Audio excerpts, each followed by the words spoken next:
વેદ ધર્મને જાણનાર પરિવાર. બ્રાહ્મણ એટલે એના કુળમાં એનો જન્મ એટલા માટે થયો કેમ કે એમણે 7 જન્મના કોઈ પુણ્ય કર્યા હશે ત્યારે ઉચ્ચ કુળમાં એમનો જન્મ થાય અને ઉચ્ચ જગ્યાએ એમના લગ્ન થાય અને ઉચ્ચ કુળમાં એની ધન સંપત્તિ મળે. સાહેબ, એ વગર મળતું નથી આ બધું. તમારો ઉચ્ચ કુળમાં જન્મ થયો હોય તો તમે માનજો કે મારા પૂર્વ જન્મના કોઈ કર્મ છે. પ્યાર સે બોલીએ હર હર મહાદેવ હર. સ્ટાપડા પણ બોલી શકે, પુણ્ય હોય તો બોલી શકે, પણ આવી રીતે નહીં. બધા કથાકારો જયારે કથા કરે ત્યારે બોલતા કે જોર સે કહીએ, જોર સે કહીએ, જોર સે કહીએ. હું આપને એવું નહીં કહું જોરથી બોલો, પણ હું તમને એટલું ચોક્કસ કહીશ કે હસીને બોલો, ખીલીને બોલો, રાજી થઈને બોલો. એકવાર ખીલકર બોલીએ ના, હર હર હર મહાદેવ હર. ખુશ રહો યાર, હંમેશા હસતા રહેવું.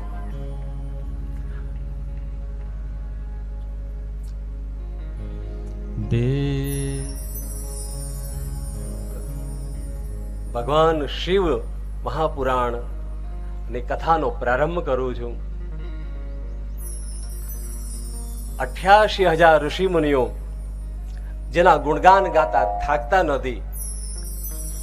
સુતજી આ વેદ વ્યાસે લખેલી આ ગાથા, સનકાદિ ઋષિ મુનિઓએ જે આ ગાથા કહી, એ ગાથા, આ કથા સર્વ પહેલા કોણે કરી? આમ તો ઘણી રીતે એમ કહી શકાય કે ભાઈ કથાકાર આ, કથાકાર આ, કથાકાર આવા હોય, કથાકાર આવા હોય, આવા સારા હોય, આવા સારા હોય, આવા સારા હોય કથાકારો.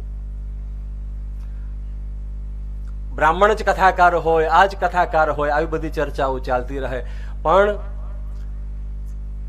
આદિ સૌ પહેલા કથાને શરૂઆત કરનાર જો કોઈ હોય તો એ કોણ હતું? આ કથાના શરૂ કરનારા અમારા બ્રાહ્મણો. ઘણા એવું કહે કે બ્રાહ્મણોએ આ બધું કથા વાર્તા બધું શરૂ કર્યું. કોઈ કે આમણે શરૂ કર્યું, કોઈ કે આમણે શરૂ કર્યું, પણ એ તો મને બહુ ખબર નહીં. પણ હા, મને એક વસ્તુ 100% ખબર છે, આ કથાના આદિ વક્તા ભગવાન શિવ સ્વયં છે. કોણ છે? શિવ સ્વયં છે. આ વાણી